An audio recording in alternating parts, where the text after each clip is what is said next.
Film की शुरुआत 2006 में सोलो नाम के शहर से होती है, जहां एक डिलीवरी मैन को दिखाया जाता है जो एक घर में पार्सल देने आया है। वो दरवाजे पर खड़े होकर मिस्टर खायर को आवाज देता है, जो उस घर के मालिक हैं और पार्सल उन्हीं का है, पर बार बार बुलाने पर भी कोई जवाब नहीं मिलता। तब वो खिड़की से घर के अंदर झांकने की कोशिश करता है और वहाँ एक बुजुर्ग आदमी को देखता है। डिलीवरी मैन उन्हें बताता है कि उनका एक पार्सल आया है और इतना बोलते ही घर का दरवाजा अपने आप खुल जाता है। डिलीवरी मैन अंदर जाता है तो देखता है कि पूरा घर अंधेरे में डूबा हुआ है। डरते डरते जब वो और अंदर जाता है तभी टीवी अपने आप ऑन हो जाता है। वहां उसे मिस्टर खायर दिखते हैं जो बहुत अजीब बर्ताव कर रहे थे। अचानक वो वॉमिट करने लगते हैं और उनके मुंह से मिट्टी निकलने लगती है। ये भयानक सीन देखकर डिलीवरी मैन दंग रह जाता है। तभी उसे पीछे से किसी की आवाज सुनाई देती है। वो जैसे ही पीछे मुड़कर वापस सामने देखता है तो मिस्टर खायर वहां नहीं थे। ठीक उसी वक्त पीछे के एक रूम से गाना बजने की आवाज आती है। डिलीवरी मैन डरते डरते उस रूम में जाता है और देखता है कि मिस्टर खायर वहां फांसी पर लटके हुए हैं। ये नजारा देखकर वो बुरी तरह डर जाता है। सीन यहाँ कट होकर सुराबाया शहर में आ जाता है, जहां हम हनीफ और इस्ती नाम की दो बहनों को देखते हैं। हनीफ बड़ी बहन है जिसकी एक टेलर शॉप है और छोटी बहन इस्ती यूनिवर्सिटी में पढ़ती है। इस्ती जब घर लौटती है तो हनीफ पूछती है कि आज इतनी देर क्यों हो गई। इस्ती बताती है कि उनका एक ग्रुप असाइनमेंट था जिसकी डिस्कशन में देर हो गई। फिर हनीफ उसे फ्रेश होने के लिए कहती है। इसके बाद हम देखते हैं कि हनीफ रात का खाना गर्म कर रही थी। तभी इस्ती वहां आकर बताती है कि यूनिवर्सिटी की तरफ से उसे अगले हफ्ते एक डिबेट कॉम्पिटिशन में हिस्सा लेने जकार्ता जाना है। ये सुनकर हनीफ बहुत खुश होती है और कहती है कि चलो कम से कम वो जकार्ता शहर तो देख पाएगी। इस्ती पूछती है कि वो उसके लिए क्या गिफ्ट लाए। हनीफ हंसती है और कहती है कि तेरे पास पैसे कहां से आए जो गिफ्ट लाएगी। साथ ही वो कहती है कि इस्ती यूनिवर्सिटी में अच्छा कर रही है, यही उसके लिए सबसे बड़ी खुशी है। कम से कम उनके परिवार से कोई तो यूनिवर्सिटी ग्रेजुएट होगा और उसके लिए इतना ही काफी है। ये सुनकर इस्ती इमोशनल हो जाती है और अपनी बड़ी बहन को गले लगा लेती है। इसी बीच घर का फोन बजता है और हनीफ कॉल उठाती है। दूसरी तरफ उनकी बुआ सबा थी जो एक दुख भरी खबर देती हैं। वो बताती हैं कि उनके चाचा मिस्टर खायर मौत की दहलीज पर हैं और बार बार इन दोनों बहनों का नाम पुकार रहे हैं। सईदा कहती हैं कि खायर शायद अपने आखिरी वक्त में उन्हें देखना चाहते हैं, इसलिए उन्हें तुरंत वहां आना चाहिए। ये सुनकर हनीफ बिना कुछ बोले चुपचाप फोन रख देती है। अगली सुबह दोनों बहनें अपने गांव के लिए निकल जाती हैं, लेकिन हनीफ काफी परेशान दिख रही थी। एक फ्लैशबैक में दिखाया जाता है जब दोनों बहनें छोटी थीं।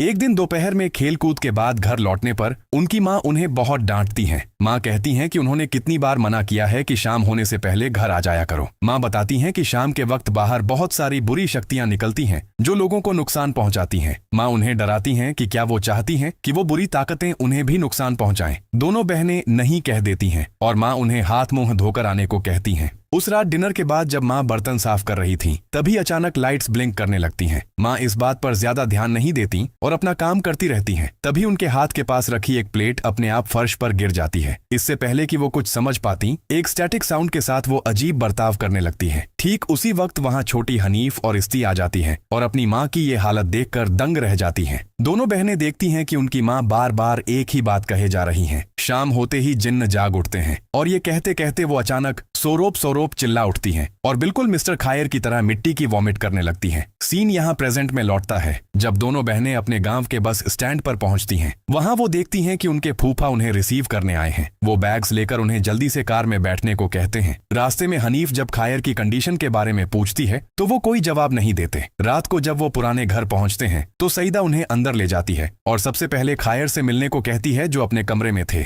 हनीफ और इस्ती कमरे में जाकर देखती हैं कि खायर की हालत सच में बहुत खराब है। उनका जिस्म बर्फ की तरह ठंडा पड़ गया था। तभी इस्ती को फील होता है कि वहाँ सब कुछ ठीक नहीं है। उसे किसी के होने का एहसास होता है और वो बाहर निकलना चाहती है। हनीफ उसे रोकने की कोशिश करती है। तभी वो देखती हैं कि खायर अचानक उठकर खड़े हो गए हैं। वो उनसे मदद मांगते हैं कि उन्हें मुक्ति दिला दी जाए क्योंकि वो अब और बर्दाश्त नहीं कर सकते। हनीफ पूछती है कि उन्हें किस तरह की हेल्प चाहिए। चाचा बस इतना कहते हैं कि उन्हें मरने दिया जाए और उन्हें माफ कर दिया जाए। ये कहते कहते वो उनके सामने घुटनों पर बैठ जाते हैं। फिर वो अजीब तरीके से कांपते हुए फर्श पर गिर जाते हैं। ये सीन देखकर दोनों बहुत डर जाती हैं। इसी बीच अंकल और आंटी एक डॉक्टर को लेकर आते हैं। डॉक्टर खायर को चेक करने के बाद बताते हैं कि वो अब जिंदा नहीं है। फैसला लिया जाता है कि अगले दिन सुबह खायर को दफना दिया जाएगा। नेक्स्ट सीन में हनीफ सईदा से पूछती है कि खायर की वाइफ यानी उनकी आंटी सबा यहाँ क्यों नहीं है। जवाब में सईदा बताती है कि जब वो दोनों छोटी थीं और घर छोड़कर गई थीं, उसके कुछ दिनों बाद ही खायर की वाइफ भी उन्हें छोड़कर चली गई थी। हनीफ जानना चाहती है कि सबा आंटी खायर अंकल को छोड़कर क्यों चली गईं। तब सईदा बताती है कि खायर ने कई बार सुसाइड करने की कोशिश की थी, पर जब भी सबको लगता कि वो मर गए हैं, वो अचानक मिरेकल्सली जिंदा हो उठते थे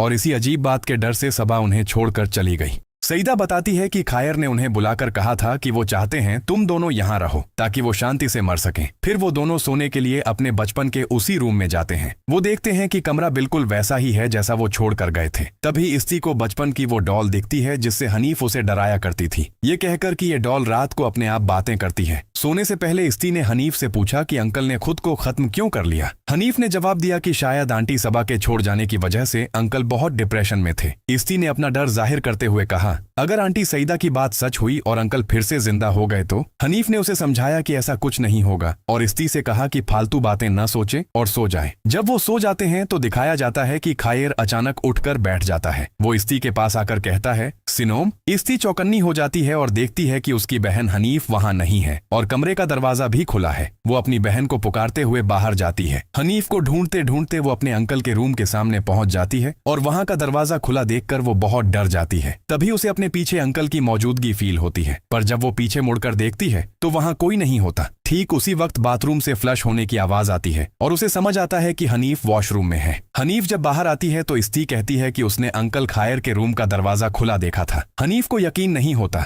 इसलिए वो इस्ती को साथ लेकर चेक करने जाती है। जब वो रूम के सामने पहुंचते हैं तो दरवाजा बंद मिलता है। हनीफ तब इस्ती से पूछती है कि क्या वो खुली आंखों से सपने देख रही है। इस्ती फिर भी कहती है कि वो सच बोल रही है। हनीफ पलटकर पूछती है, क्या तुझे लगता है कि कोई मरा हुआ आदमी दरवाजा खोल सकता है? ये कहकर वो दोनों वापस कमरे में आ जाते हैं। सीन कट होकर अगले दिन सुबह का आता है जहां सब खायर की बॉडी के पास बैठकर प्रेयर्स कर रहे थे। फिर जब खायर को दफनाने के लिए ले जाया जा रहा था तभी अचानक इस्ती को एक अजीब सी स्टैटिक आवाज सुनाई देती है और उसकी नाक से ब्लीडिंग होने लगती है। ये देखकर आंटी सईदा डर जाती हैं और दोनों बहनों को घर पर रुकने को कहती हैं। हनीफ अपनी बहन इस्ती को बेड पर लिटा देती है और उसे रेस्ट लेने को कहती है। जब वो रूम से बाहर निकलती है तो उसे फ्लोर पर एक डॉल दिखती है। इसमें उनकी माँ अक्सर पिंस रखा करती थी। हनीफ उस डॉल को अपने बैग की चेन में लगा लेती है। फिर हनीफ अपनी माँ के रूम में जाती है। वहाँ जैसे ही वो विंडो का कर्टेन हटाती है, बाहर मेन गेट के सामने एक काली चादर पहनी हुई औरत दिखाई देती है। वो औरत तुरंत वहाँ से चली जाती है। खैर, हनीफ अपने माँ बाप की फोटो देखकर इमोशनल हो जाती है। सीन फिर से फ्लैशबैक में चला जाता है। दिखता है कि उनकी माँ उस रात मिट्टी की वॉमिट करने के बाद बहुत ज्यादा बीमार पड़ गई थी। उन्हें अचानक अपने सामने कोई दिखता है, पर हनीफ या इस्ती को कुछ नजर नहीं आ रहा। अचानक माँ की हालत बिगड़ने लगती है और घर में रखा रेडियो अपने आप बजने लगता है। हनीफ रेडियो बंद ही करती है कि देखती है उनकी माँ उनके सामने एक सफेद चादर के नीचे खड़ी है। अचानक वो फर्श पर अपना सर पटक पटक कर खुद को खत्म कर लेती हैं और ये पूरा हादसा दोनों बहनों की आंखों के सामने होता है। उनकी चीख सुनकर उनके पिता और आंटी सईदा वहां दौड़े चले आते हैं। सीन अब प्रेजेंट में लौटता है। अंकल का दफन पूरा करके सईदा घर वापस आ चुकी हैं। वो हनीफ से कहती हैं कि वो चाहती हैं दोनों बहनें कम से कम 7 दिन यहाँ रुकें, क्योंकि 7 दिन बाद ही अंकल के लिए दुआ होगी। ये प्रोसेस खत्म होने के बाद वो जा सकती हैं। हनीफ इस बात के लिए मान जाती है। फिर वो सईदा से पूछती है कि आंटी सबा के साथ आखिर क्या हुआ था। सईदा बताती हैं कि जब तुम दोनों घर छोड़कर गई थीं, तब सबा भी बीमार पड़ गई थी, बिल्कुल वैसे ही जैसे तुम्हारी माँ हुई थी। एक दिन जब सईदा उन्हें खाना देने जाती है तो वो सबा को बेड पर लेटा देखकर खाना खाने को कहती हैं। तभी अचानक सबा उन्हें पीछे से आवाज देती है और बेड से गायब हो जाती है। वो सईदा से कहती है, डरो मत, मैं प्यासी हूँ। फिर वो अजीब तरीके से कांपने लगती है और एक पॉइंट पर बैठ जाती है। इस हादसे के बाद खायर घर आकर सईदा को बहुत डांटते हैं, क्योंकि उन्होंने मना किया था कि कोई भी सबा के रूम में नहीं जाएगा। सईदा कहती हैं कि उन्हें सबा के लिए बुरा लग रहा था क्योंकि वो बहुत बीमार थीं, पर खायर कुछ नहीं सुनते और उन्हें घर से निकाल देते हैं। दुख में सईदा भी घर छोड़कर चली जाती हैं और फिर कभी इस घर की तरफ मुड़कर नहीं देखती। ये सब सुनकर हनीफ कहती है कि उनकी फैमिली के साथ आखिर हो क्या रहा है। पहले माँ, फिर पिता और अब खायर अंकल, सबको एक ही सिचुएशन का सामना करना पड़ा। सईदा उसे तसल्ली देती हैं कि सबसे बड़ी बात यह है कि हनीफ और उसकी बहन सलामत रहें। फिर वो वहां से विदा लेती हैं। सईदा के जाने के बाद इस्ती अपनी बहन हनीफ से पूछती है कि क्या वो यहाँ अकेली रहेंगी। हनीफ कहती है कि वो अब बच्ची नहीं है कि उनकी देखभाल के लिए बुआ को यहाँ रुकना पड़े। उस रात जब इस्ती नमाज पढ़कर हिजाब उतार रही थी, तभी कमरे के कर्टेन और विंडो अपने आप खुल जाते हैं। इस्ती जैसे ही खिड़की से बाहर देखती है, उसे खायर अंकल दिखाई देते हैं। इतने में हनीफ आ जाती है, पर तब तक वहाँ कोई नहीं था। इससे इस्ती बहुत डर जाती है और अपना बैग पैक करने लगती है। इस्ती सुबह ही यहाँ से निकलने की बात करती है, पर हनीफ कहती है कि बुआ से वादा किया है तो 7 दिन तो रुकना ही पड़ेगा। फिर हनीफ उसे खाना खाने के लिए बुलाती है। हनीफ जैसे ही डिनर टेबल पर आती है, उसे बाहर से अजीब आवाजें सुनाई देती हैं। वो आगे बढ़कर विंडो खुली देखकर उसे बंद करने जाती है। तभी उसे बालकनी की टेबल पर वही डॉल दिखती है जो उसने अपने बैग की चेन में लगाई थी। हनीफ जब उसे लेने बाहर जाती है, तब खायर को घर के अंदर देखा जाता है। उस रात जब दोनों बहनें सो रही थीं, तभी अचानक इस्ती की नींद खुल जाती है और वो देखती है कि खायर अंकल घुटनों के बल चलते हुए उसके ब्लैंकेट के अंदर घुस रहे हैं। वो डर के मारे चिल्ला उठती है, पर बाद में समझ आता है कि ये बस एक नाइटमेयर था। सीन कट होकर अगले दिन सुबह पर आता है, जहां हनीफ अपनी माँ का रूम साफ करते वक्त कपड़े में लिपटी हुई एक अजीब चीज पाती है। उधर इस्ती अपने रूम में बैठी थी कि अचानक उसकी नाक से खून निकलने लगता है और उसका बचपन का कैट टॉय अपने आप चलने लगता है। फिर इस्ती की बॉडी अजीब तरीके से कांपने लगती है। सीन रात में शिफ्ट होता है। हनीफ किचन में खाना बना रही थी। अचानक इस्ती आकर उसका हाथ पकड़ती है और कहती है, मुझे खाना बनाने दो। हनीफ उसे छोड़कर बाहर आती है, पर वो देखती है कि उसकी बहन तो डाइनिंग टेबल पर बैठी है। एक साथ 2 इस्ती देखकर वो डर जाती है। वो किचन में वापस जाती है तो वो वाली इस्ती बहुत डरावनी लग रही थी। तभी असली इस्ती वहां आती है तो पहले वाली गायब हो जाती है। हनीफ को अपनी आंखों पर यकीन नहीं हो रहा था। वो वॉशरूम में मुंह धोने जाती है, पर निकलते वक्त वहां खायर को देखकर बुरी तरह डर जाती है और किसी तरह बाहर निकलती है। लेकिन बाहर आकर हनीफ को इस्ती कहीं नहीं मिलती। फिर खायर के रूम से आवाज सुनकर वो वहां जाती है, पर दरवाजा अंदर से बंद था। हनीफ जब कीहोल से झांकती है तो देखती है कि खायर के पीछे इस्ती खड़ी है। खायर हनीफ को भी अंदर बुलाने लगता है। अचानक खायर भी कीहोल के पास आ जाता है, जिससे हनीफ पीछे हट जाती है। बहन को बचाने के लिए हनीफ दरवाजा खोलती है और उसे लेकर घर से भागने की कोशिश करती है, पर बाहर निकलते ही हनीफ को वही स्टैटिक आवाज सुनाई देती है और उसकी नाक से भी खून बहने लगता है। तब इस्ती कहती है कि 40 दिन तक वो बार बार वापस आएगा। इस्ती 40 दिन बोलकर चिल्लाने लगती है, जिससे हनीफ बेहोश होकर गिर जाती है। तब इस्ती को होश आता है और वो हनीफ को उठाने लगती है। अगले दिन हनीफ कहती है कि अंकल ने बताया है कि वो 40 दिन तक वापस आएंगे, पर क्यों? इस्ती कहती है कि उन्हें ये मनहूस घर तुरंत छोड़ देना चाहिए। हनीफ कहती है कि जब भी उन्होंने निकलने की कोशिश की, कुछ न कुछ बुरा हुआ, इसलिए उन्हें कोई दूसरा रास्ता ढूंढना होगा। तभी हनीफ को याद आता है कि अंकल खायर ने ही उन्हें बुलाया था, मतलब ये सब पहले से प्लान्ड था। दोनों बहनें खायर के रूम में क्लू ढूंढने जाती हैं। काफी ढूंढने के बाद हनीफ को एक बॉक्स में एक बुक मिलती है। इस बुक से उन्हें सौरभ नाम के ब्लैक मैजिक के बारे में पता चलता है। वहाँ उनकी फैमिली की एक फोटो थी, जिसके पीछे लिखा था, मैंने सौरभ करने का फैसला किया है और इस फोटो में मौजूद हर इंसान को मरने से पहले बहुत तड़पना होगा। बुक में लिखा था कि अगर कोई किसी का बुरा करना चाहता है या अपनी कोई विश पूरी करना चाहता है तो वो ये रिचुअल कर सकता है, पर इसमें नॉर्मल खाना नहीं बल्कि कब्र की मिट्टी खानी पड़ती है। इससे कब्र की आत्मा 40 दिन तक चुने हुए लोगों को तड़पाती है। लेकिन अगर रिचुअल अधूरा रह जाए तो वो आत्मा उसी इंसान को तड़पाती है जिसने मिट्टी खाकर रिचुअल शुरू किया था। जब तक वो इंसान दफन होकर मिट्टी में नहीं मिल जाता, आत्मा उसे नहीं छोड़ती। ये सब जानने के बाद इस्ती पूछती है कि क्या अंकल खायर ने पूरी फैमिली को खत्म करने के लिए ही ये सौरभ किया था। हनीफ कहती है इसी वजह से वो बार बार उन्हें वापस बुलाते थे,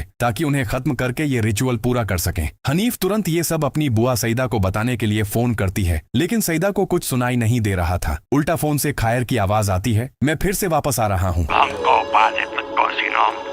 इस्ती डर के मारे घर से भागने की कोशिश करती है और हनीफ भी उसके पीछे भागती है, पर अचानक कोई इनविजिबल पावर उन दोनों को खींचकर घर के सामने फेंक देती है। इस्ती तुरंत बेहोश हो जाती है, पर हनीफ को धुंधला सा अपनी आंटी सबा दिखाई देती है। इसके बाद रात को जब उन्हें होश आता है तो वो खुद को अपने बेड पर पाती हैं। हनीफ को लगता है कि शायद सबा आंटी ही उन्हें वहां लेकर आई हैं। हनीफ उन्हें ढूंढना शुरू करती है, तभी वो उन्हें बालकनी में टहलते हुए देखती है, पर जब वो बालकनी में पहुंचते हैं तो वहां कोई नहीं होता। ठीक उसी वक्त वो जंगल में खायर को देखते हैं और उसे देखते ही इस्ती को वॉमिट होने लगती है। वो वॉशरूम में जाकर मिट्टी की वॉमिट करने लगती है। हनीफ आकर उसे संभालती है और फिर दोनों बहनें आपस में बात करते करते सो जाती हैं। रात के करीब 3 बजे अचानक हनीफ की नींद खुल जाती है। उसे घर के बाहर से कुछ अजीब आवाजें सुनाई दे रही थीं। वो विंडो से झांकती है और बाहर खायर को देखती है, जो कह रहा है, मैं वापस आ रहा हूँ। खैर, अगले दिन सुबह दोनों बहनें चिल्ला चिल्ला कर हेल्प के लिए बुलाती हैं। दूसरी तरफ बुआ सईदा फोन पर कांटेक्ट न होने की वजह से बहुत रेस्टलेस हो जाती हैं और अपने हस्बैंड से बात करके वहां के लिए निकल पड़ती हैं। इधर हनीफ और इस्ती समझ ही नहीं पा रही थीं कि उनकी फैमिली ने खायर के साथ ऐसा क्या किया था, जिसकी वजह से उन्होंने उन पर इतना भयानक रिचुअल किया। तभी हनीफ को उस बुक में अपने माँ बाप की एक फोटो मिलती मिलती है जहां वो इस घर के सामने खड़े थे। फोटो देखकर हनीफ को याद आता है कि बचपन में उसने अपने माँ बाप को कहते सुना था कि ये घर उन्हें विरासत में मिला है और वो इसे बेचकर जकार्ता जाना चाहते हैं, और ये बात उनके अंकल को बिल्कुल पसंद नहीं थी। हनीफ को लगता है कि ये घर लेने के लिए ही शायद अंकल ने उन पर ब्लैक मैजिक किया है, इसलिए हनीफ अंकल के रूम में जाकर चिल्लाने लगती है कि अगर उन्होंने ये घर पाने के लिए ये सब किया है तो वो ये घर ले लें, उन्हें इस घर की कोई जरूरत नहीं है। वो आगे कहती है कि अगर इससे भी काम नहीं बनता तो वो हनीफ की जान ले लें, पर उसकी बहन को छोड़ दें और यहाँ से जाने दें। ये कहते हुए वो रोने लगती है और उसकी बहन आकर उसे संभालती है। तभी उन्हें अंकल के बेड के नीचे कुछ दिखता है। फिर दोनों बहनें मिलकर बेड हटाती हैं और वहाँ एक सीक्रेट डोर देखती हैं। हनीफ दरवाजा हटाकर स्पेड से मिट्टी खोदना शुरू करती है। हनीफ को उस मिट्टी के अंदर एक नेकलेस और एक स्केलेटन मिलता है। नेकलेस देखकर वो समझ जाती हैं कि ये सबा आंटी का था, मतलब ये उन्हीं का स्केलेटन है, और ये बात समझते ही उनके पैरों तले जमीन निकल जाती है। खैर, वो जैसे ही इस रूम से बाहर निकलती हैं, किचन में उन्हें सईदा बुआ दिखाई देती हैं। वो दोनों तुरंत उनके पास जाती हैं और उन्हें सब कुछ बताती हैं। साथ ही वो ब्लैक मैजिक वाली बुक भी दिखाती हैं, लेकिन सईदा अजीब तरीके से कहती हैं, जो चीज तुमने माँ के रूम में पाई है उसे जला दो, तभी सब ठीक होगा। ये बोलते बोलते वो अपनी ही उंगली काटने लगती है और ये भयानक सीन देखकर दोनों बहनें डर जाती हैं। अचानक हनीफ मिट्टी की वॉमिट करने लगती है। इस्ती अपनी बहन को लेकर भागने लगती है तो सईदा उनके ठीक सामने आ खड़ी होती है। अब दोनों बहनें उन पर भरोसा नहीं करती, लेकिन जब सईदा वहां आने की असली वजह बताती हैं तो वो समझ जाती हैं और रोते हुए उन्हें गले लगा लेती हैं। इसके बाद वो सईदा को सब कुछ खुलकर बताती हैं। साथ ही सबा आंटी की हड्डियां और ब्लैक मैजिक वाली बुक भी दिखाती हैं। ये देखकर सईदा दंग रह जाती है। फिर हनीफ वो चीज लाती है जो उसे माँ के कमरे में मिली थी। सईदा कहती हैं उन्हें याद आ रहा है उनके पिता की मौत के बाद पुलिस ने ये उन्हें दिया था। फिर आंटी उस चीज का ढक्कन खोलती हैं जिसके अंदर एक नोट मिलता है जिसमें लिखा था, अंधेरे से रोशनी के जरिए नहीं लड़ा जा सकता। हनीफ कहती है कि सिर्फ एक घर के लिए चाचा ऐसा कैसे कर सकते हैं। ये सुनकर सईदा उन्हें घर छोड़ने से पहले का एक किस्सा याद दिलाती है। दिखाया जाता है कि एक दिन सबा आंटी बुरी ताकतों से पजेस्ट होकर दोनों बहनों पर हमला करने की कोशिश करती हैं। तब सईदा आंटी उन्हें लेकर घर से निकल जाती हैं। सईदा बताती हैं कि असल में उस दिन खायर ने ही उन्हें बचाने के लिए शहर भेजने को कहा था। अगर खायर के मन में कोई खोट होता तो वो उन्हें यहीं रखते, शहर नहीं भेजते। इसी बीच इस्ती की तबीयत बिगड़ने लगती है। आंटी हनीफ को बहन के लिए गर्म पानी लाने भेजती हैं। इधर सईदा उस अजीब चीज को समझने की कोशिश कर रही थी। तभी इस्ती बोलती है, इंसान जितना ज्यादा जानता है मौत का मतलब उसके लिए उतना ही क्लियर हो जाता है। ये बोलकर इस्ती सईदा पर झपट पड़ती है। अचानक पूरे घर की लाइट चली जाती है। हनीफ किचन से एक टॉर्च लाइट लेकर आती है। वो आकर देखती है कि इस्ती बेड पर नहीं है और आंटी बेहोश पड़ी हैं। तब हनीफ को रूम के बाहर से अजीब आवाजें सुनाई देती हैं और वो बाहर आती है। वहाँ हनीफ खायर को देखकर इस्ती के बारे में पूछती है। अचानक अंकल की हड्डियां टूटकर गिर जाती हैं और सबा आंटी का घोस्ट प्रकट होकर बताता है कि वो कब से उनके आने का वेट कर रही थी। सबा का घोस्ट मानती है कि उन्होंने ही सोरोप फास्ट रिचुअल किया है, क्योंकि हनीफ की माँ उन्हें बे औलाद होने के लिए हमेशा ताना मारती थी और हनीफ के पिता को उकसाकर उन्हें इस घर से निकालना चाहती थी। उसी अपमान का बदला लेने के लिए वो सबको मारना चाहती है। ये बोलकर सबा उसकी तरफ बढ़ती है और अचानक गायब हो जाती है। फिर दोबारा सामने आती है और फिर गायब हो जाती है। अचानक उसे इस्ती दिखती है और उसके साथ कई और घोस्ट्स वहां प्रकट होते हैं जो सोरोप सोरोप चिल्ला रहे थे। ठीक उसके बाद कोई इनविजिबल पावर उसकी बहन को खींचकर एक कमरे में ले जाती है। हनीफ भी इस्ती के पीछे पीछे उस कमरे में भागती है। हनीफ उस रूम में इस्ती को हवा में उड़ते हुए पाती है। हनीफ जब उसे नीचे उतारने की कोशिश करती है तो सबा की आत्मा हनीफ को बहुत हॉन्ट करती है और हमला करके उसे बेहोश कर देती है। सीन फिर से फ्लैशबैक में जाता है, जहां दिखता है कि हनीफ के पिता ने एक बार सबा को कब्रिस्तान में कब्र की मिट्टी खाते देख लिया था।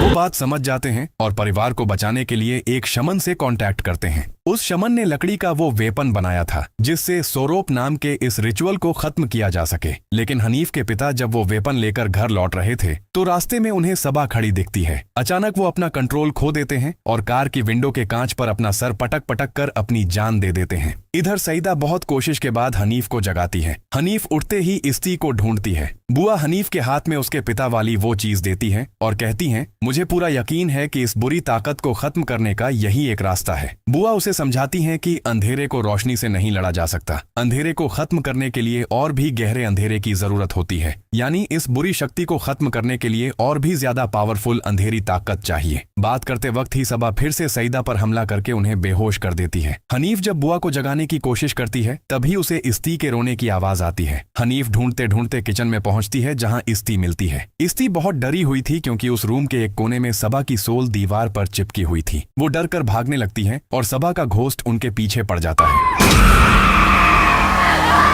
खैर, वो अंकल के रूम में घुसते हैं और हनीफ इस्ती को एक सेफ जगह छुपा देती है। वो वादा करती है कि वो उसे छोड़कर कहीं नहीं जाएगी। हनीफ उसे एनकरेज करती है और कहती है कि वो इस्ती को ग्रेजुएट होते देखना चाहती है। हनीफ जब तैयारी कर रही थी तभी वो बुरी आत्मा वहां आ जाती है। वो बताती है कि हनीफ के चाचा ने उन्हें बचाकर उसके साथ धोखा किया है। इस वजह से मौत के बाद भी उसकी आत्मा तड़प रही है, इसलिए वो अपना सोरोप फास्ट पूरा करना चाहती है। हनीफ उस बुरी आत्मा को सीधा चैलेंज करती है और उसे हेल में वापस जाने को कहती है। सबा जैसे ही हनीफ पर हमला करती है, हनीफ मौका देखकर वो वेपन उसके पेट में घुसा देती है और शमन का सिखाया हुआ मंत्र पढ़ने लगती है। आखिर में सबा की आत्मा जलकर राख हो जाती है।